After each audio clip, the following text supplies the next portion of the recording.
Okay guys, so Mama Shosho have opened a channel. Please guys, go and subscribe to her YouTube channel. It's Mama Shosho and the kids. Please guys, go and support my wife. Mama Shosho's lifestyle and the kids. Yes, go and support my wife guys. She'll be posting total different content from this one. It's all about her and her kids. Share our life journey. Yes, so yeah, please guys, go and subscribe to the account that is on the screen.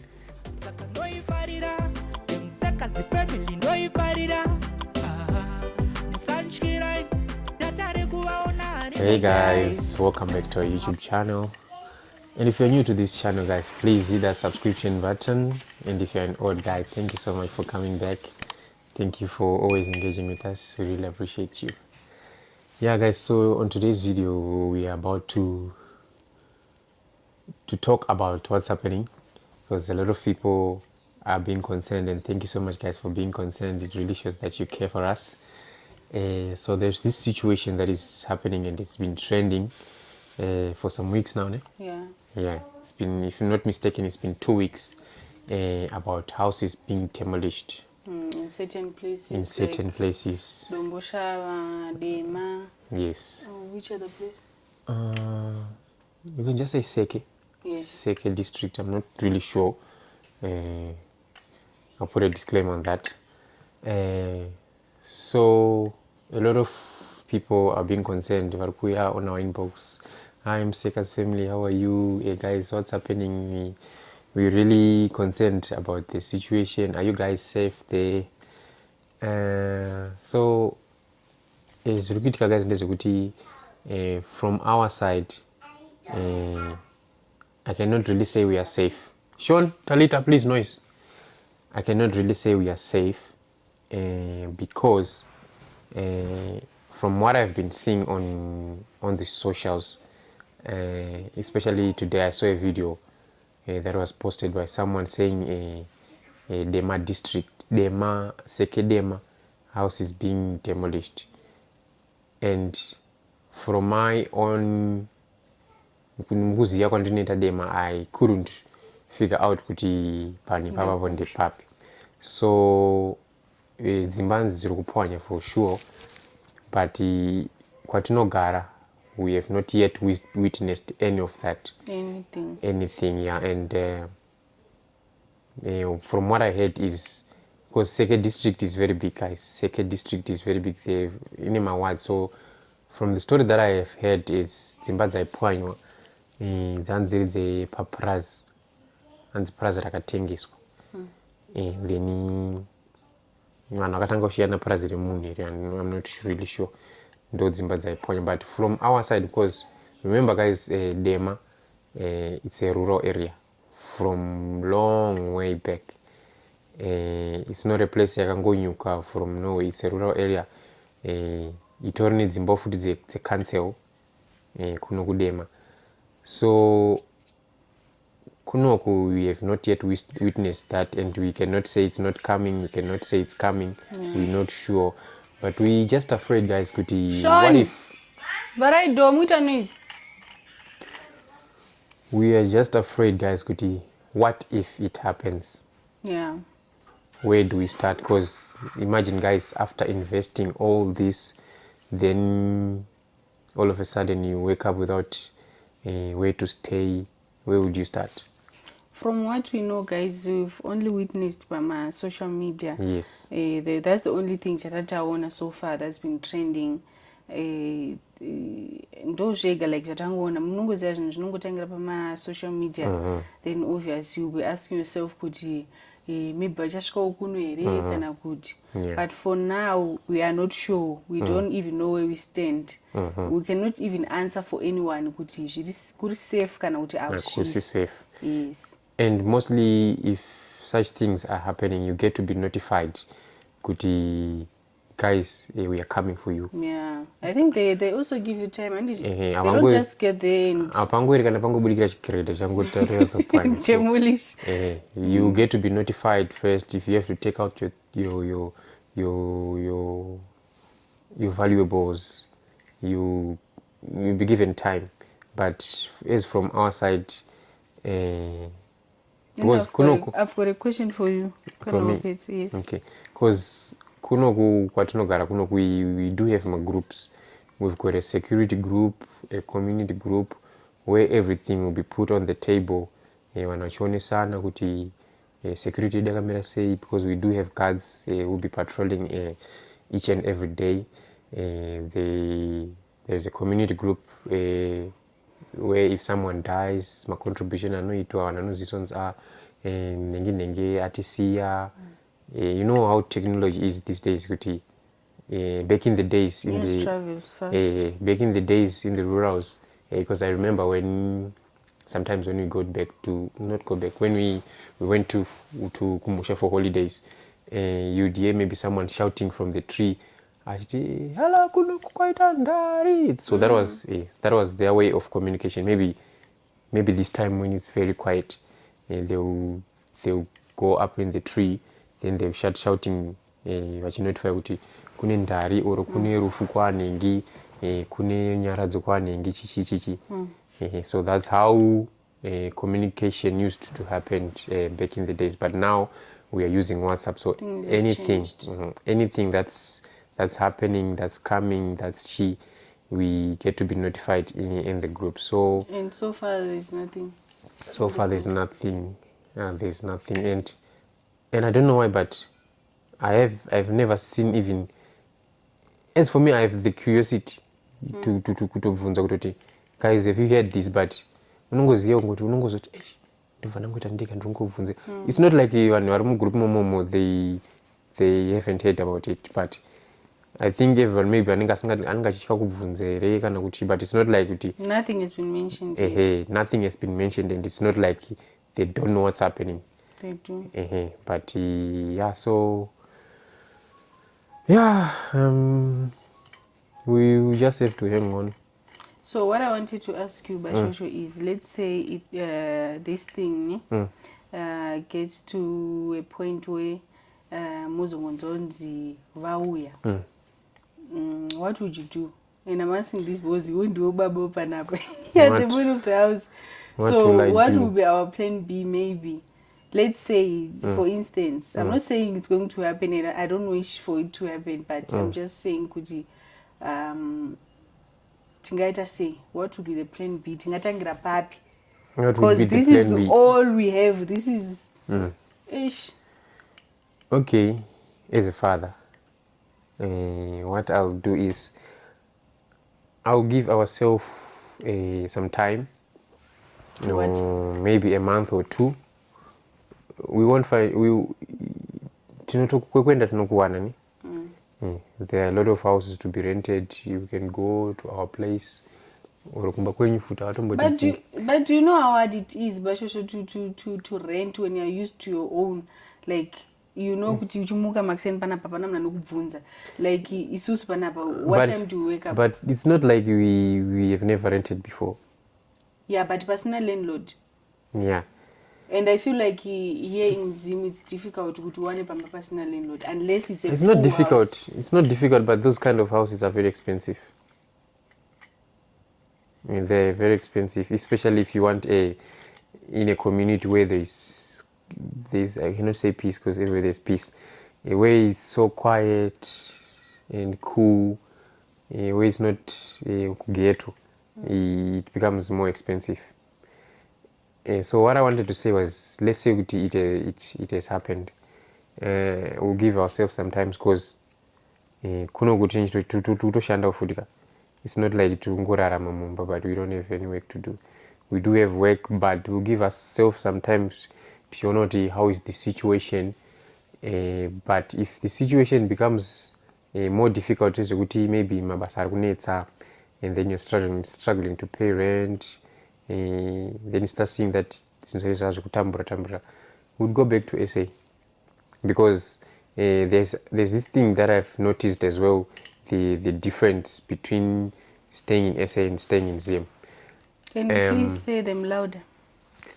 What? Those differences. Why? Just so I can hear you. The difference is when you when you are staying in Zimbabwe, you have to work extra hard for you to do something. I want you to get me right, guys. So what I'm trying to say is, when you're in SA, when you're in SA, let's say you have 1,000 rand. Okay, let me just say 5,000 rand. On that 5,000 rand, you can pay rent, you can buy food, you can eat whatever that you want, and it. Not Because precisely whatever, but you can 5,000 nowadays is not that much food, but you cannot say whatever you want. But 5,000 let me paying finish. rent. Let me finish. Okay. My shoshu, there are people who pay 500 rands rent, 500. You are talking on your side because you're living in this big house here, you'll be paying 7.5 and stuff. But I'm talking about an ordinary person who gets paid 500 and stuff. That person can pay. And you know what I'm trying to say is enough not to say kuti per 5,000 but should come on like we're in 2026.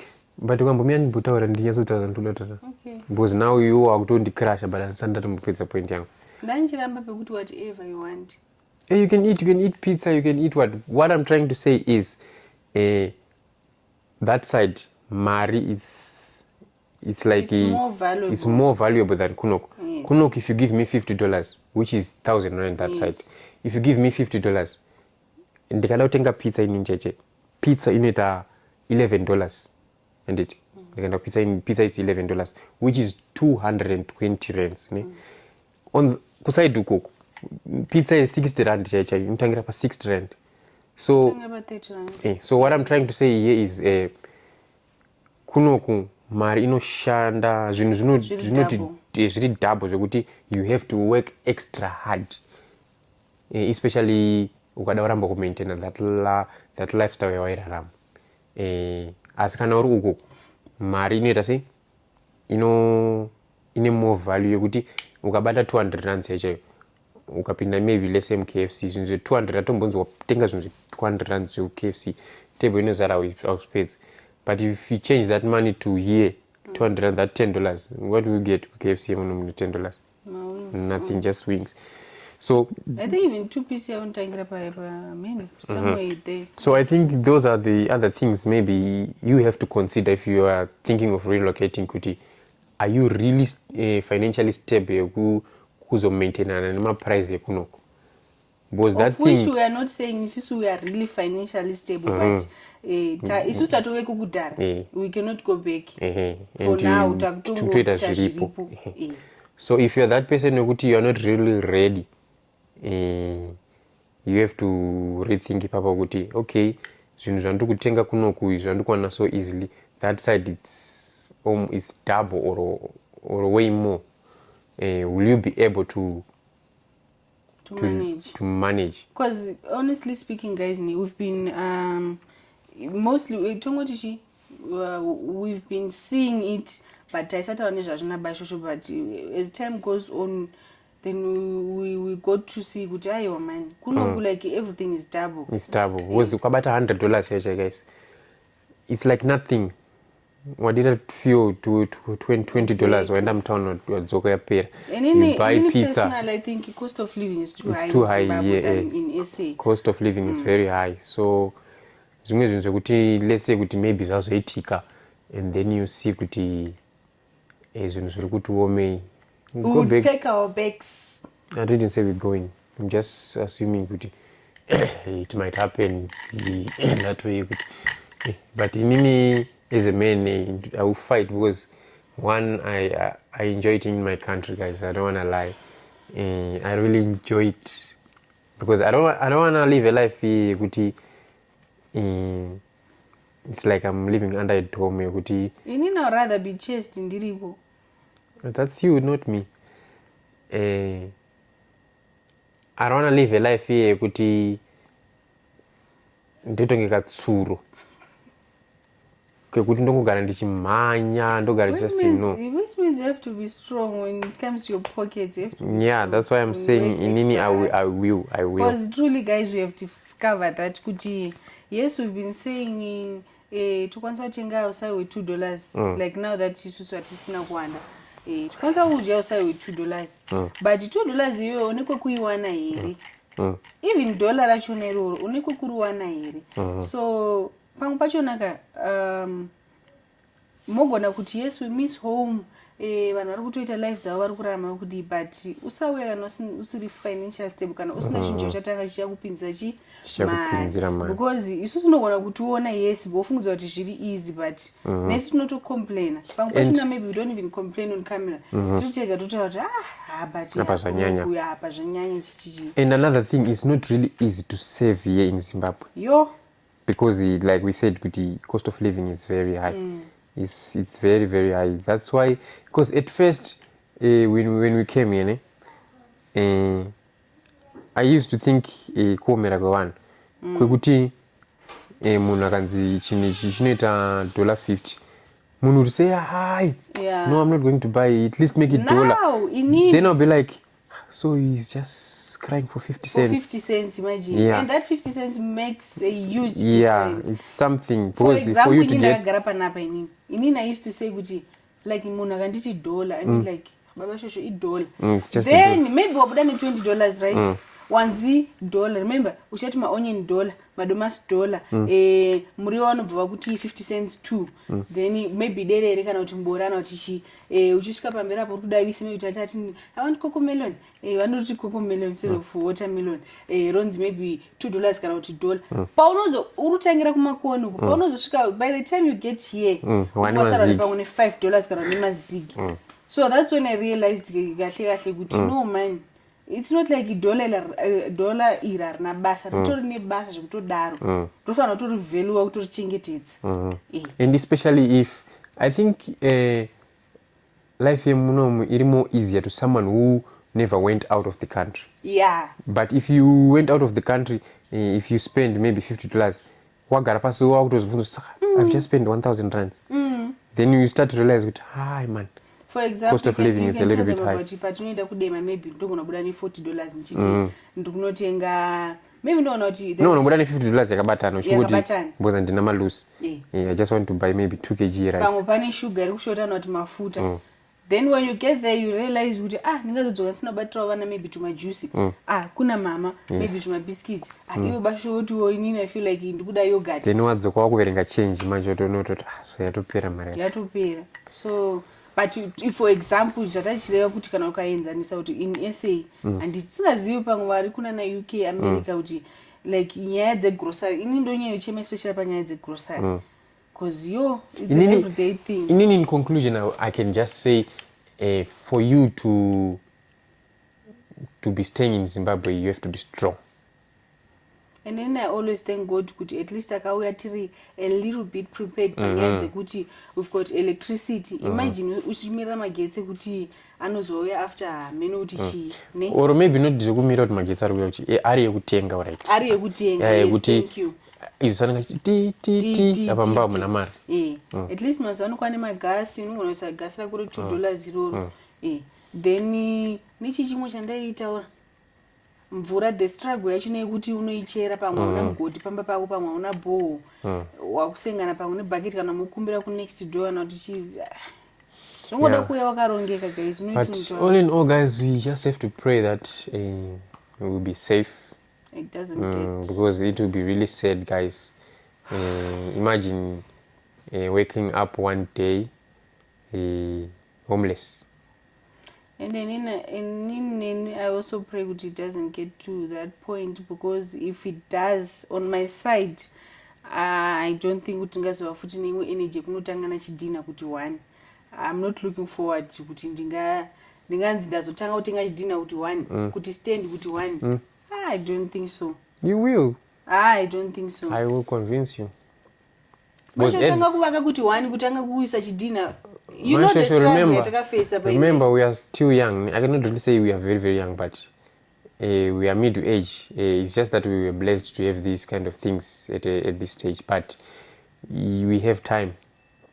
And in Nini, it wouldn't be good for me to be just living Chizeuti, especially for our kids. Atina pamba pataka wakera pekuti. Even when you are gone. Would you explain what you have? I don't want to explain. I would I rather would explain. I would rather Even eat. if it gets to that, guys, I would rather spend my life ndichidya mari yachona ndoziva kuti at the end ndichazongofa ndodya hangu mari yachona, it's fine, pane kuti undonovaka ndozopwanyirwa futi. Guys, musatamba nekuvaka man. And it's really sad if you see some of the comments that other people will be commenting.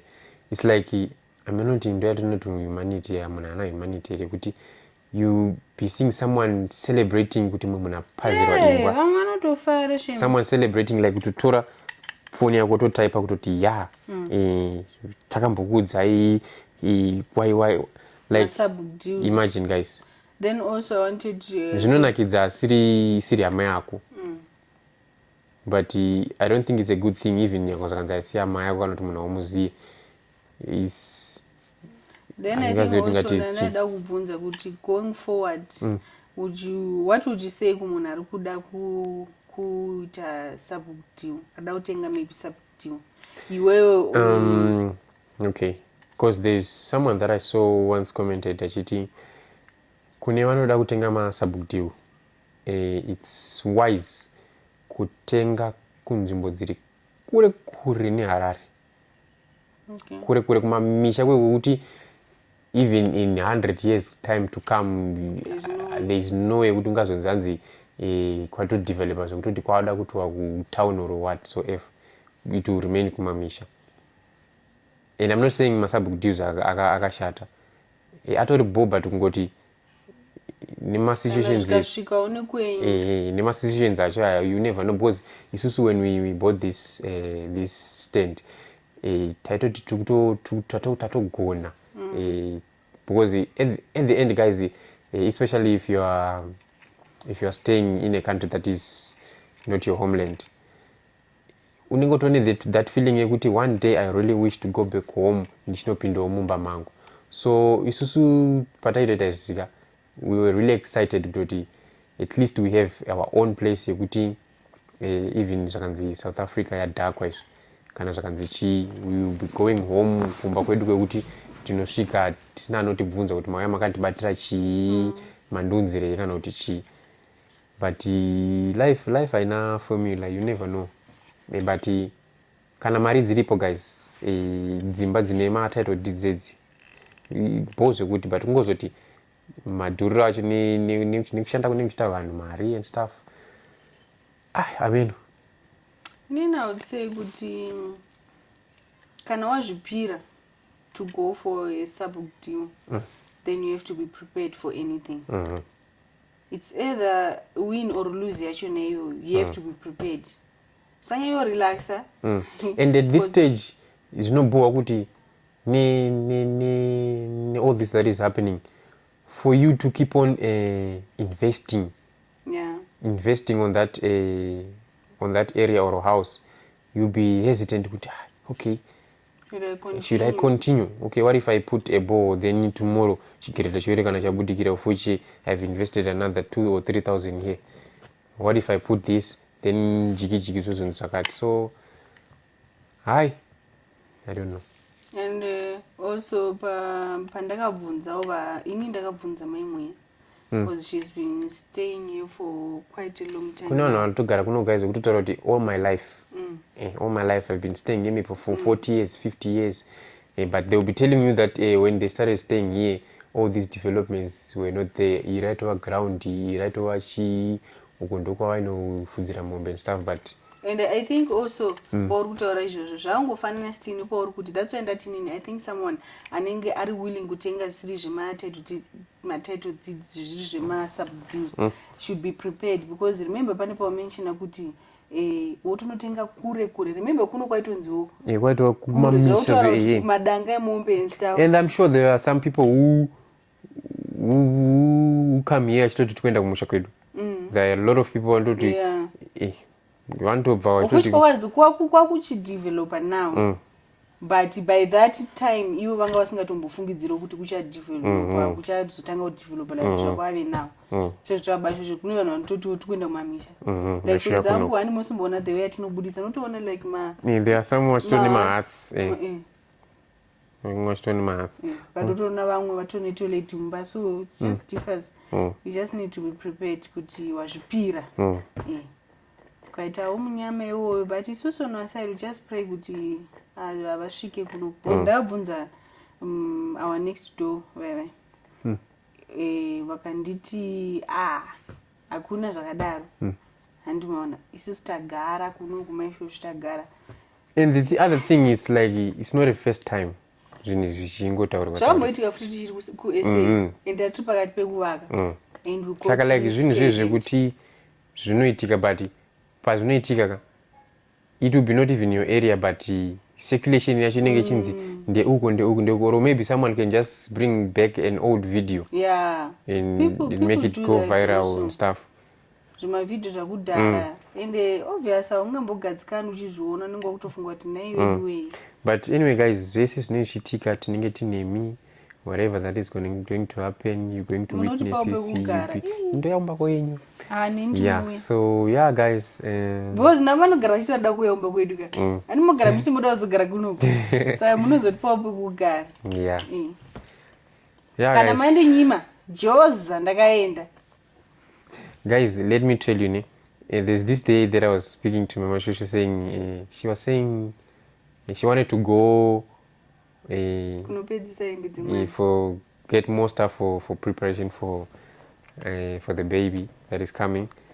And then she was like, if there's no enough money, I will go alone, and then you just buy me a return ticket. Then I was like, with the way that you love SA, musi wekudzoka ndakamira paairport paipai vamwe vachiburuka bashe ndamunhu mukuru hadzidzoke ndamunhu mukuru papa chiva ndichaenda ndikatadza kudzoka kumba iwewe kudai so the number of that is not available kuna munhu ndinodzoka but kungoti handizodungu kunzi 2 days uchidzoka dzoka iyo remember kuna mama nevamwe tovaunza kunoko right bashe was like unotosvika same day wototenga wotodzoka mana kuna mama kauko mama anogona kuuya kunoko but zvenguva iyo handindinenende kuko alright so for now let me ask mama kuti vauye rather than kuti yoende voya nezvinhu zvachona havazozivi zvandinoda munoita video call ichiwadzetora isho neisho hapana pandingagara kubasho ndakatoka kuno ndakatouya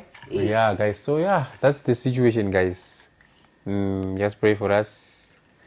But hopefully nothing will happen. Hopefully nothing will happen. If it gets to a point where any changes, we just let you know. Nini ndingatochema guys. Ndingatochema kana zvinosvika kuna president direct. Tochema cheko. Takamba kuchoza chiti ndauya kunyika kwangu. Vakundipazira futi nakudzokera inini hangu but it will be helpful guys. Zvinhu zvekwamwari chaizvo hauri have energy yekuti ndistarte futi patsva handizivi kuti tingapaitwa sei but zvekuti kwai ndosanda kudza ndikati pamari iyoyo kakari kuri kunzi ndiye ndichiibata ndichizoafoda kuivaka imwe imbaka I'll rather eat that money, spend it, enjoy life yangu. Inini ingori nyaya mari chete but when it comes to zvinhu zveinvestment yedzimba idzi I would even have 10 houses if that was possible. If it was possible, because remember mashosho kuti all this that we are doing, we are not doing it for ourselves. Yes, we will get to enjoy it, but it will go kuna shosho Natalita and the other ones that are coming. It will make their life more easier. It's like what waskipisa mangoma mwe mtoro yaifana kuzozvionera. Of which is sure that is true because isusu kumba kwedu nesu takatokurawo tichiita zvekuloja zvekuti hapana paunotiwo maybe muri kujoza moti paholiday takuenda kumba kwedu kana titoti takuenda kumba kwedu kurati kuenda kwana gogo tasitorina pekuti toti apa ndopa mama wangu namudhara wangu apa of which zvinhu zvekuti zvinongorwadza. Like I was saying, life haina formula. Exactly. If you build a house, you're not building for yourself, you're building for your kids. You never know how Talita and Shona are gonna live. Maybe Talita will get married, Shona will marry. Life happens, it's not gonna go. You can come back.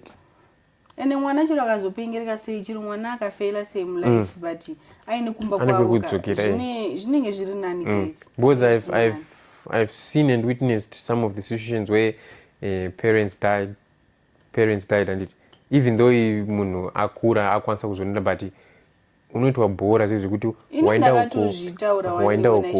waenda uku and my first days zvinenge you'll be welcomed zvekutodaro but zvinongoitika zvongoti things will start to change kuti you're not contributing here you're not people get fed up people will get fed up but kana une kumba kwenyu guys you get to hustle but uchiziva kuti pekurara ndinapo pasina anondibvunza kuti this for example panapa pachona tomboti shosho zvazomubhaizirawo rimwe remakore akura maybe talita arora totaura zvevanhu varipo shosho natalita sofa shosho anokwanisa kurendesa marumu ese muchinda akatogara kana iye akatodecide kuti ndoda kutogara mupantrum orendesa marumu ese that's something inenge ichitodi ichipinda mwana haazotambuzve kusvika pastage indakaiona hondo iyoyo guys I know that struggle yekufamba uchigara ukagara pahonzi nhasi zvazodai unongopomera tunai chiri kungoti vhele kuti ichitongobva panzvimbo iyoyo zvinototanga zvakatonaka zvisingatoiti mangwana wenda unogara namaiguru mangwana wenda unogara natete mangwana wenda unogara naningi nekazeni like unongofamba uchigara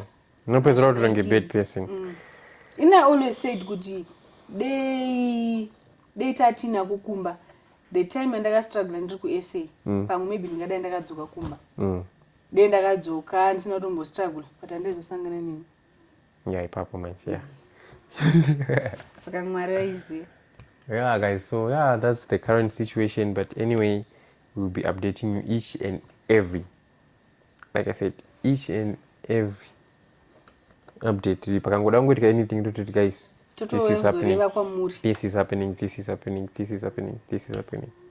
but guys can you be honest with us takapazira imba imi from your side mungatiite sei ndingasuswa ndakukumbira mari ndingatoswa ndakukumbira mari ndizoti guys ndipewo kana madola ndivane mari ava anayo anyway guys vanoona mavidhio vachipedza nemadhura anoita data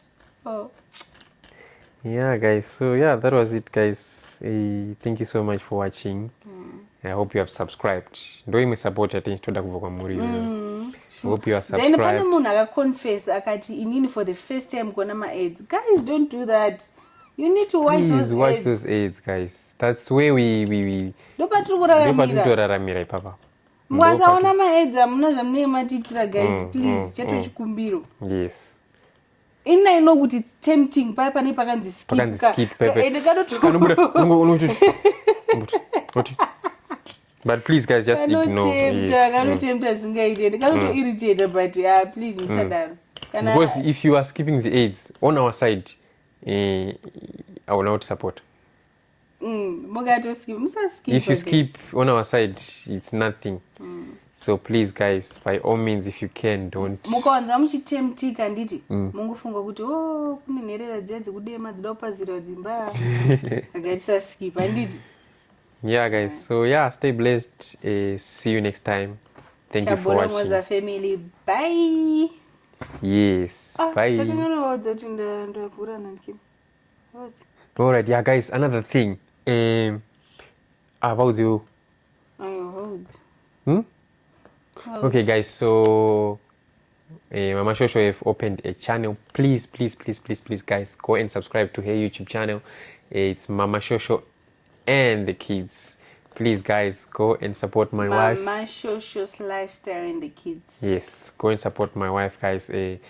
She'll be posting total different content from this one. It's all about her and her kids. Share our life journey. Yes, so please guys go and subscribe to the account that is on the screen. And the reason why I decided over that page guys, that channel, it's because you guys have been asking, my Shosho, how do you tackle my challenges ever nekudai 1 2 3 munozvi manager say 1 2 3 1 2 3 chichi being a mother at the same time uchishanda and what no chichi so nangoti atimboendai kuseriko kuti mbona tozvikunda sei but I know that you guys will support me no matter what ndoziya team Mama Shosho we are looking forward to seeing you on the other side. Yes. See you guys. Thank you for watching. Bye. Bye.